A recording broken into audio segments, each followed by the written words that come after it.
Here we are now with episode 9 of Learning to Breathe. Today I'd like to talk about music. Oh, music. What can we say about music? The wordless beauty. Is it really fair to say anything about music? But then again, there's also something quite extravagant and intimate about talking about music. There's something about it. If you really want to know what a person's soul is, then get them to talk about how they feel about music. If you really want to get close to someone, talk about music. And of course, in this series, we're talking about breathing techniques and the breath and how it relates to meditation and waking up and coming into a deeper relationship with existence, a deeper oneness with reality. And what better way to do that than with music? What better breathing techniques are there than with music?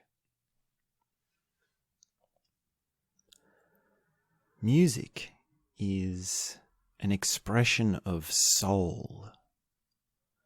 Music comes from soul. The source of all music is soul. And when you make music, you are celebrating your soul. You're expressing your soul. Now the breath, your breathing, rests just on top of your soul. It's an extension of the soul. And your voice is an extension of your breath. And your musical instrument, whatever that be, saxophone, trumpet, oboe, French horn, that's an extension of your voice.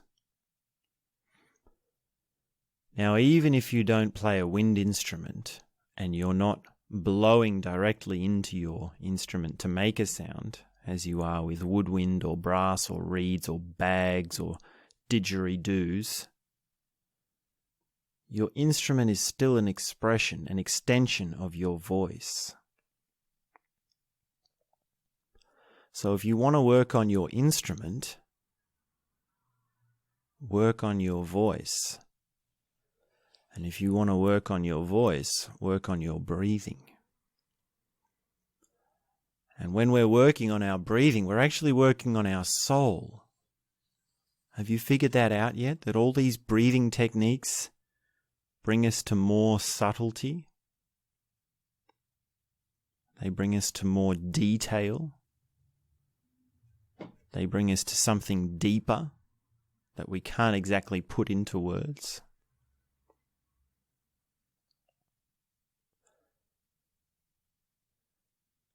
It's no surprise that musicians end up working on their voice and their singing at a certain point in their musical development. When they've been practicing their instrument for so long, there comes a milestone point where they realize they need to synchronize their being. They need to dissolve this boundary between the instrument and the being, the person playing it. And whether they know that in those terms or not is not exactly always the case, but that's exactly what it is. That's what's happening with this intuition that a musician who learns an instrument also needs to work on their voice. They need to work on their singing. And what's happening there is they are going deeper than just the physical instrument into the energetic body. They're moving into the vibrations of their body. And if you're a singer, well, a singer knows this. Well, a singer should know this from day one. A singer should know that their voice is who they are. They should know that there's no difference between them and their instrument. And in fact, it's actually a round trip, because singers compartmentalize and turn their voice into an instrument that is separate to them, and they have a back and forth between them and their voice. So singers aren't off the hook in building the relationship and dissolving the boundary between the object and the person or the being, the entity that is making the sound. The journey back to the source, we can call this, the journey back to where things come from. If you can find where things come from, and you can find how to bring them out, how to have an overflow, and how to be one with all things, how to be one with your instrument, one with your sound. So if you're working with your instrument, and you're trying to learn the physical hand movements, and then you're finding that that's not enough and you want to go internal, you want to have, well, what's my inner ear? The musician's intuition to learn to sing is sometimes also part of this thing of the inner ear, the sound. I want to have a good ear. I want to have good pitch. I want to know my intervals. I want to know my tuning.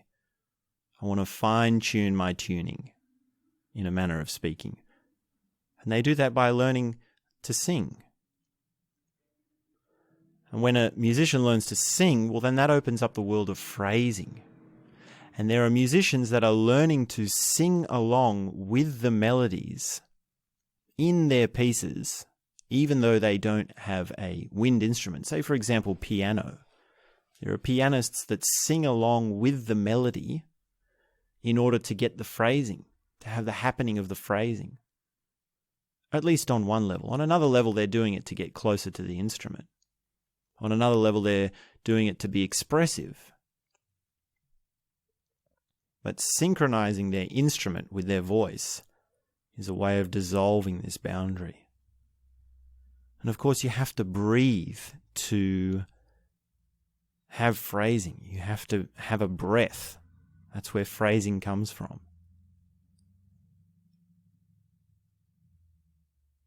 If I just talk continuously and don't take a breath, then I'd end up gasping at the end.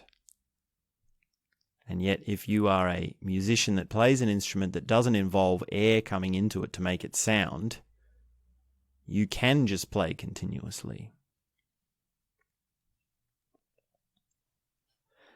Now, what is soul? What is this source that I keep talking about? Well, really, soul is for you to find by following this path, from the instrument to the voice to the breath. And you follow that direction and you can get it for yourself. It's really a personal experience, so it's quite hard to put into words.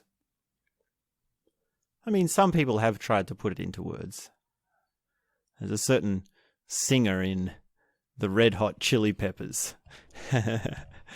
Anthony Kiedis. And he has a very funny song which is called What is Soul? And he's singing, what is soul? I don't know. And then he says, soul is roaming the streets at 4 a.m. and finding your best friend making out with a transsexual in an all-night diner in Cleveland in 1986.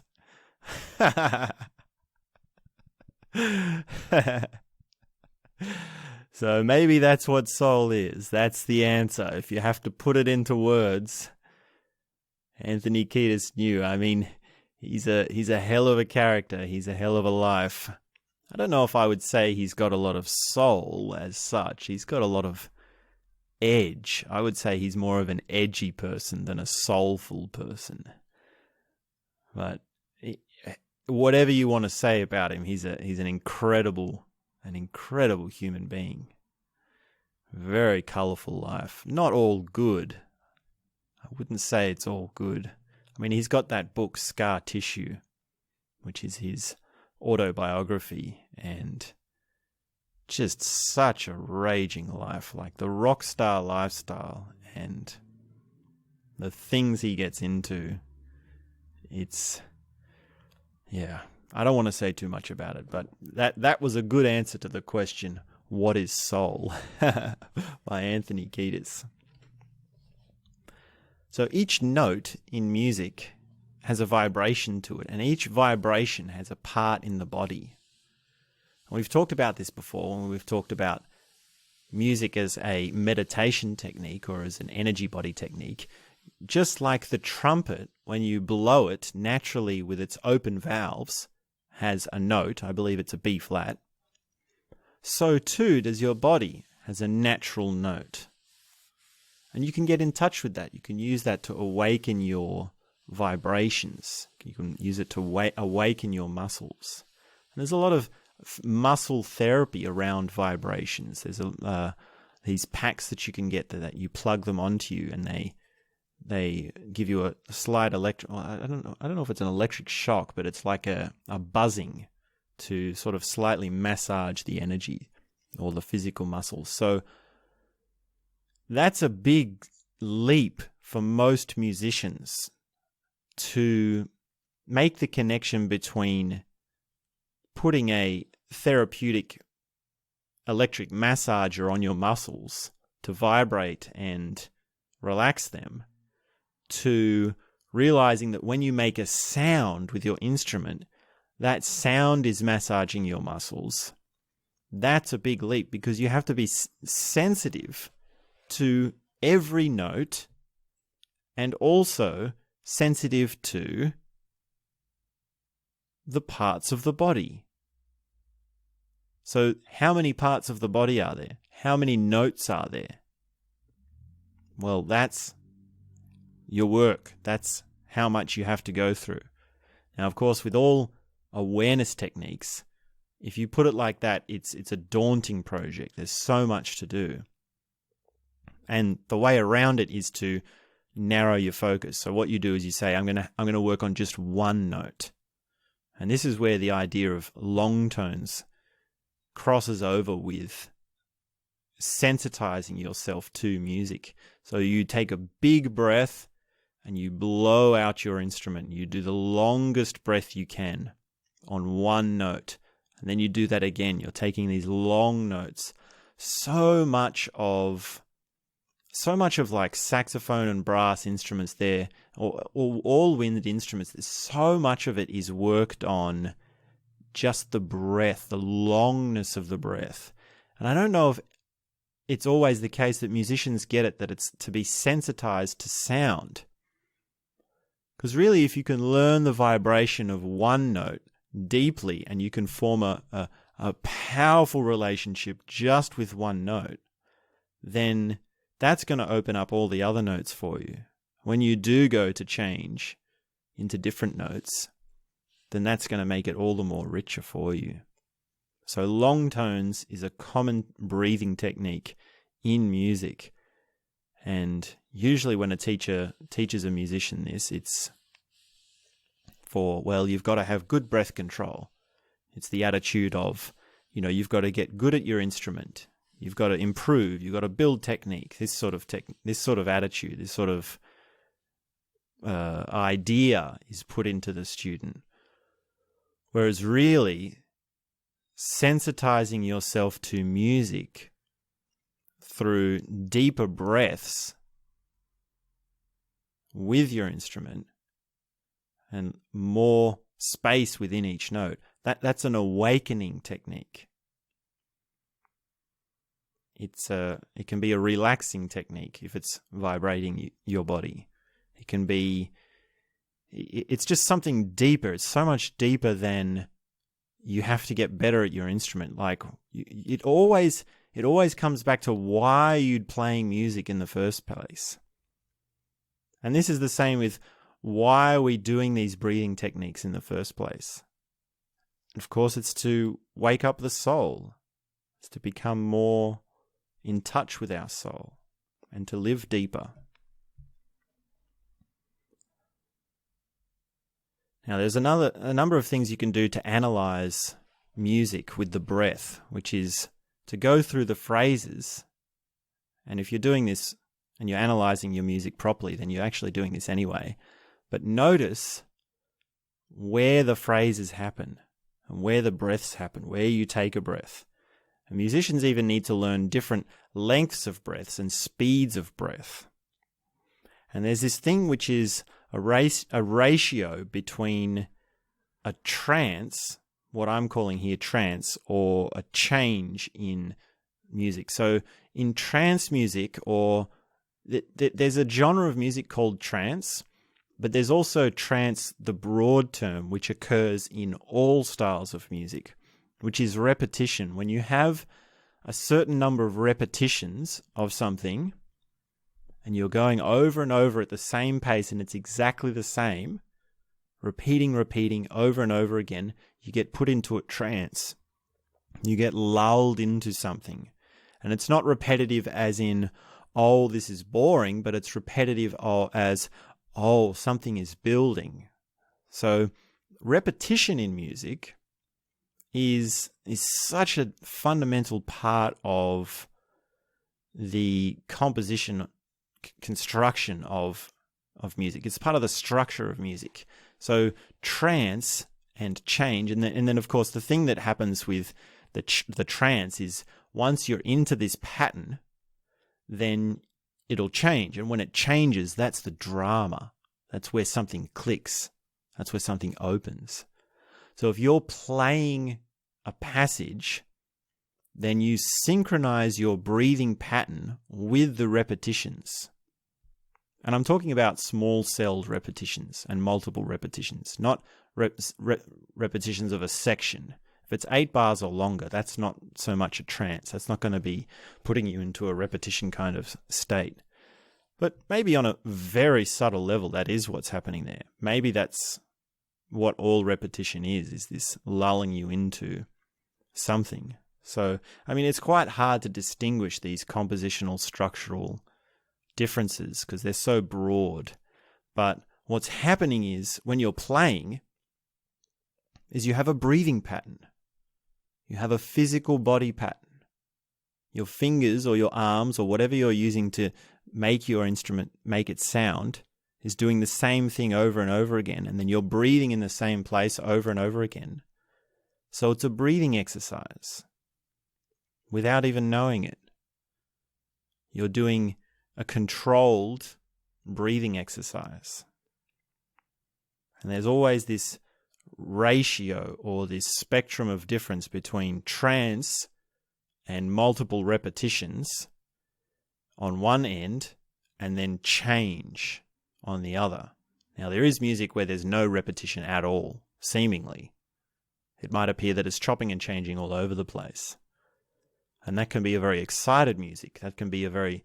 The sort of breathing patterns that go with that are very intense. They're very different. They're very... They cause this excitement. And of course, breathing patterns and breathing techniques that have changes in their patterns cause that sort of excitement.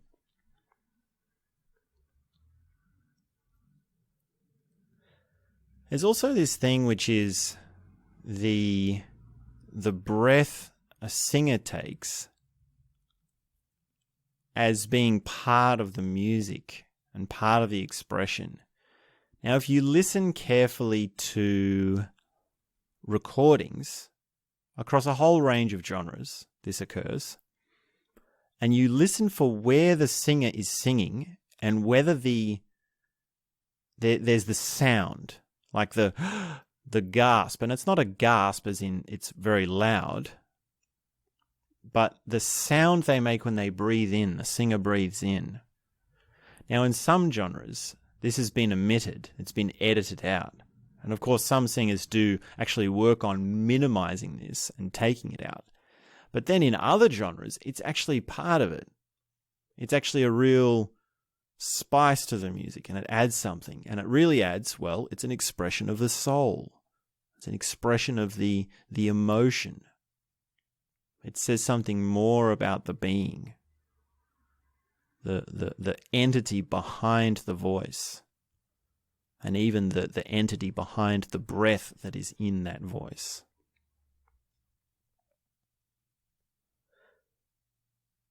Now, it might be that when a musician goes to see a music concert, they get a little bit tied up in the technique.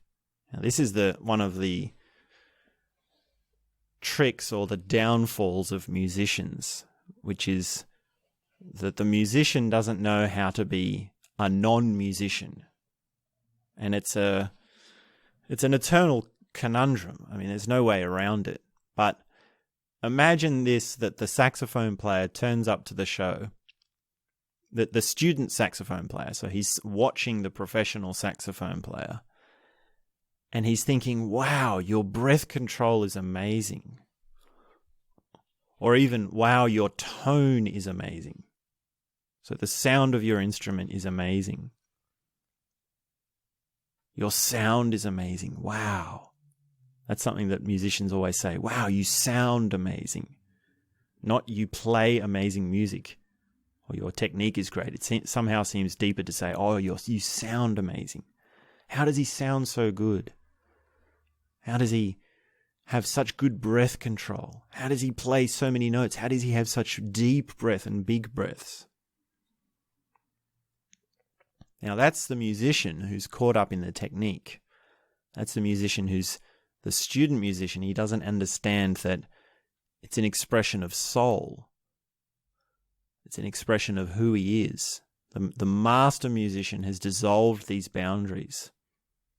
And he's not caught up in the technique or the details of the physicality. Now, it might be they're even further from the soul, and they say, well, wow, his fingers move really fast. Wow, his physical ability is really amazing.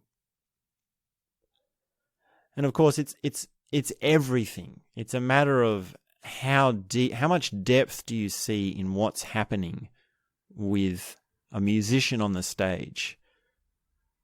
And can you see these distinctions between the physical instrument and the energetic voice and the subtle breath, and below all that is the soul? And there's a way to compartmentalize these. There's a good way to compartmentalize these. I mean, one of them is listening only to the breath and listening to the space between the phrases. Another one is you could do this probably if you want to make an exercise out of this. Find a band that you haven't listened to before and maybe get a friend to suggest their favorite band to you. And there's so much footage now on the internet, it's easy to do this. You go and you watch them. You watch this band without the sound on. So you watch a video, preferably of a live concert, and you watch how they perform. Watch their body movements.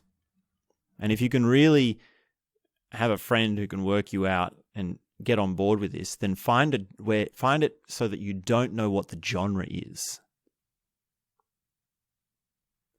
Find it so that you really have no idea. The less you know about the band, the better.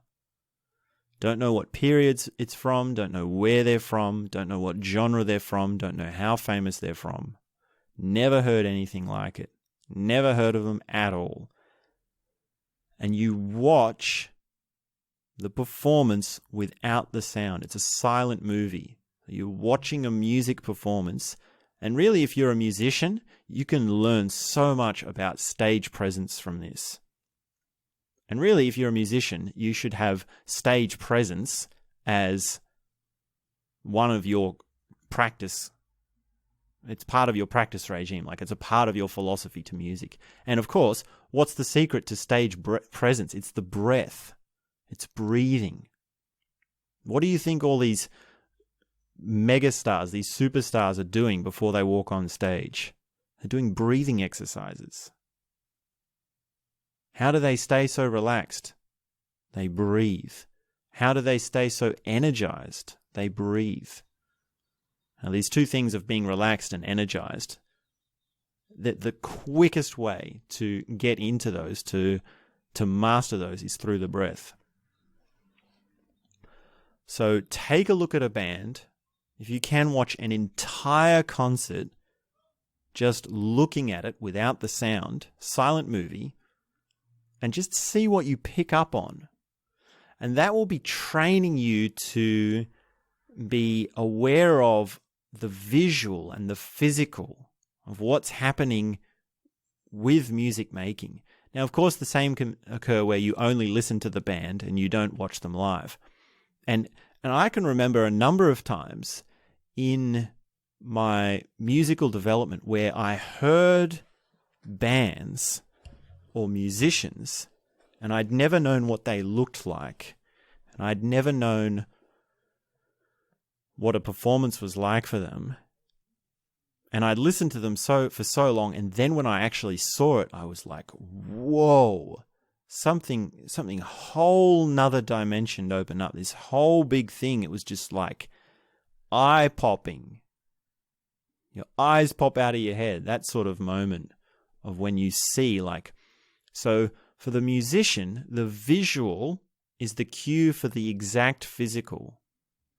If you can see it, it's physical. And that's the realm of the instrument. That's the realm of the gross, obvious, empirical stuff. Now, the energetic is the voice. And if you want to get in touch with the voice and the energetic stuff, you listen to music with your eyes closed, and you don't listen to the music, but you listen to your body. So you're not focusing on the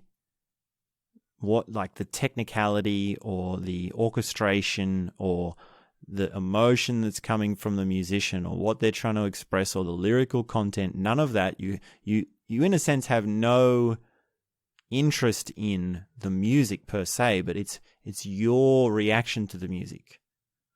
What is happening to your body? And to do that, you need the body scan meditation. You need to have a body scan practice, or at least some experience in body awareness. So the physical and the energetic and the breath, and, well, if you can watch your breath, then that's a good start into being aware of your body.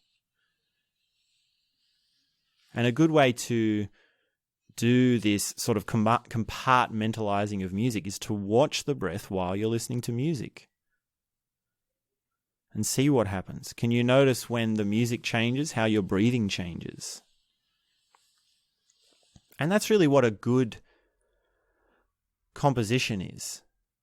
It's not manipulating your mind, and it's not trying to trick you with it's not like a good composition. It's never the case where the audience sits there and says, wow, that was a great tritone substitution, or that was a wonderful exposition, or that was a really clever motivic development. That they never think it. Good music you don't think, you experience. Good music takes your breath away, as the saying goes.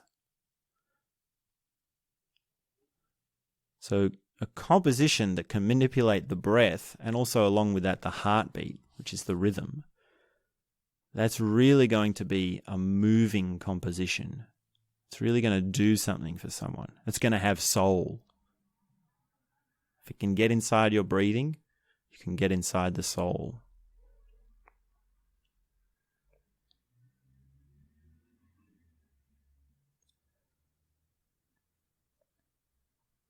So breathing techniques as musical development, I mean, we can take this as if you're learning a musical instrument and if you're just listening to music. You can do all sorts of things, but there's this indication of how air flows, which indicates how you are flowing. So, for example, if a musician plays a phrase and there's air left over, then that will tell them something about the pacing. That will tell you something about the pacing of your air. And if there's just the right amount of air, then it's a smooth flow. And if there's a lot of air, then there's not much flow. So an indication of this is sometimes a saxophone player is playing a phrase and he gets to the end of the phrase and then he makes a noise like, ah, he or she, ah, they say something. Now, that can be an emotional expression of something's happening emotionally, but most of the time, I would say that it's something that is breaking up the pattern. Now, it might have been that they're in flow, and that was the moment that the pattern broke, and that's why there's an emotional pop there. So, how much air is left over at the end of the phrase is at least one indication of how things are flowing, and how much air comes out, and whether that's from a... Do you remember in the floating episode where we talked about underwater breathing? In that episode, we talked about a full lung but shallow breathing. Now, the same thing applies with a musician. Sometimes they play holding their breath. Sometimes they play with shallow breaths, but it's a full lung. And that can cause a lot of tension in the body. That can make it very difficult to flow. So really, if you want to perform, then you just have to relax. And then if you want to relax, you just have to be breathing smoothly. So these are just some of the little things of the ins and outs that can build up a sense of flow and things to work on and indications of where you're at with your flow. Now, there is also this thing in music of circular breathing. So some instruments like the didgeridoo, they require certain circular breathing. And that's similar to stopping the breath, this sensation of stopping the breath. And I don't know how to do circular breathing myself. It's quite a tricky thing. It takes some time, but I think, you can look up anywhere how to do it, and it takes quite a lot of practice. But I think in a nutshell, there's this thing with a tube going into a bucket of water, and you fill your cheeks with air, and then you push your cheeks in so the air is going out while you're breathing in. So you're in your nose. So you're breathing in your nose while you're pushing your cheeks so that there's air going out into the bucket. And the reason you use the bucket is because the bubbles indicate that it's working. That's the feedback mechanism. And of course, after a while, you don't need to push the cheeks with your hands. You can just push them in yourself. And then you have this sort of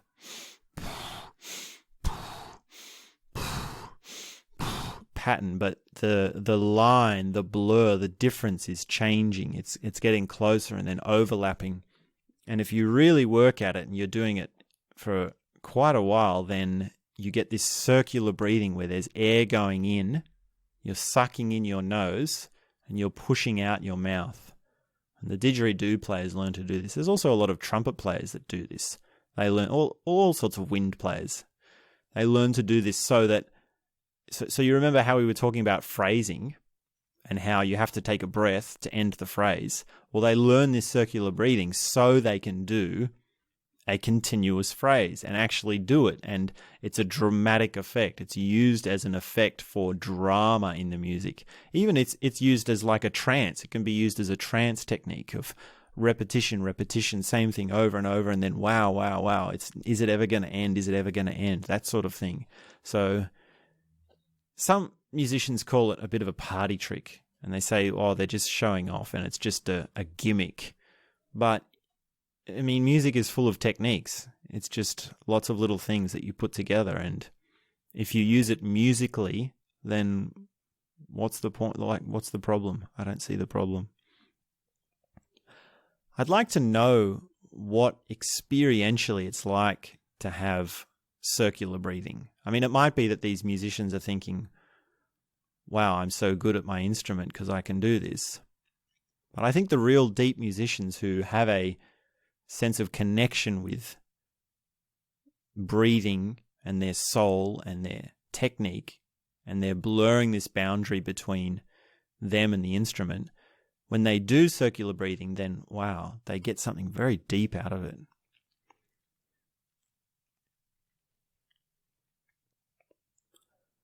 And really, circular breathing comes back to flow and smoothness.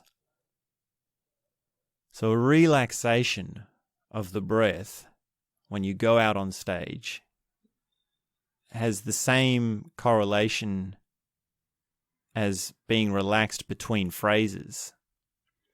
And blurring the line between you and your instrument has the same correlation of blurring the line between the in-breath and the out-breath. So if you can dissolve one boundary, then you're making a start on dissolving all boundaries. And learning didgeridoo, the physical instrument, and learning the breathing technique for it is a way of opening up the soul. And the didgeridoo is really a good example of an instrument that's an extension of the voice. Like, it really sounds like a voice. And it even uses the voice box in a lot of its methods. So it's not exactly the didgeridoo, it's a very primal instrument. There's something very ancient about it. And it comes from the Aboriginal cultures, the Aboriginals of Australia. So it's an indigenous music-making device. It's sort of sacred. It's sort of spiritual. Like, I can imagine playing the didgeridoo puts you in touch with something that is, very deep. Like, to learn that the piano is an extension of your soul, that's not the same as learning that the didgeridoo is an extension of your soul. For me, it appears like, as I'm looking at it now, it appears that the gap is much easier for the didgeridoo player than the piano player. And actually, now that I think about it, there's this Keith Jarrett album where he doesn't play piano. It's called Spirits, and he's collected all these sort of indigenous instruments from around the world, not didgeridoos, but all sorts of drums and things like that.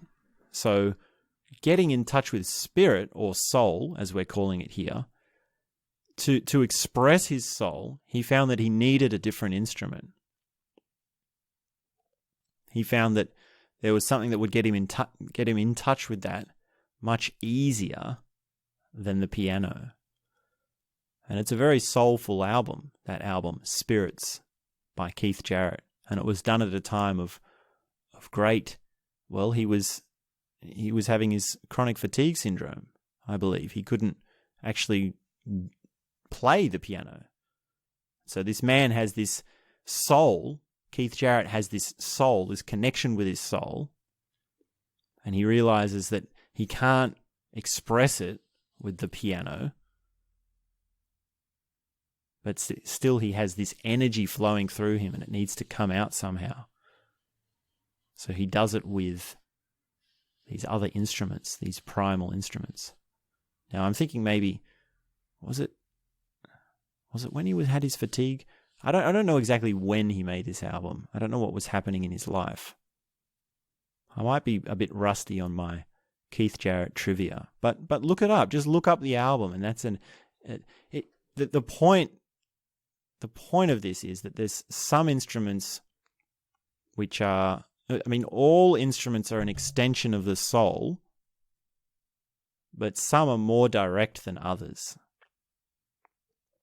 Because if your breath is an extension of the soul, and your voice is an extension of your breath, and your instrument is an extension of your voice, well, some instruments involve the voice more than others.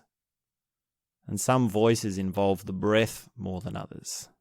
So there's a range of complexities and differences there. And all roads lead back to soul in the end. That's the point. So that's enough. Yeah, I think that's a lot to do with music and breathing. And so the takeaway homework is listen to a band without the sound Listen to the space between the phrases in music. Listen to the silences in music. If you listen to a really good jazz band, they have this thing where, and this is a common thing, which is where they actually put a silence right in the middle of the piece. And it's only one. And if you're really attentive, if you're really listening, then you hear it and it puts everything on edge. And music and silence is, well, probably a conversation for another day. That's a big conversation. The relationship between music and silence. Today we're just talking about the breath. So, yeah, I hope that's not too much homework. That should be pretty easy. And do you agree? Is there something you can say about music and soul? What is soul? I don't know, as Anthony Kiedis would say. If you want to hear him sing that quote, it's very funny. It's from, I believe it's from Red Hot Chili Peppers, Live Off the Map. I won't play it because of copyright, but it's just the song, What is Soul? Well, actually, maybe you can listen to it and listen to it without the sound. If you've never heard this band, the Red Hot Chili Peppers, one of my favorite bands. Okay, that's enough for now. I sincerely hope you've enjoyed these words, and that's all I'd have to say for now.